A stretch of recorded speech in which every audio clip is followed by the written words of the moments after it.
চাই ববি হাজাজ হোক, আমার স্বামী বলে না, কারণ উনি আসলে নারীদের অধিকার নিয়ে কাজ করবে। আমাদের অনেক আরামের জীবন ছিল, দরকার ছিল রাজনীতি নিতে আসা।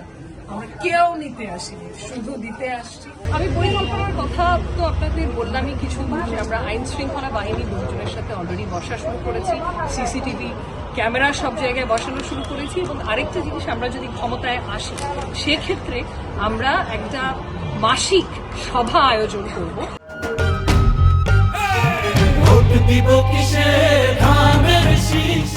যেখানে সাধারণ মানুষ থাকবে, এই আইন শৃঙ্খলা বাহিনীর লোকজন থাকবে এবং যারা সেবা দিচ্ছে, যেরকম তিতাস, ডেস্কো, ওয়াসা, এনারা থাকবে। তো সবাই মিলে তারা একটা জবাবদিহিতার জায়গা সৃষ্টি হবে।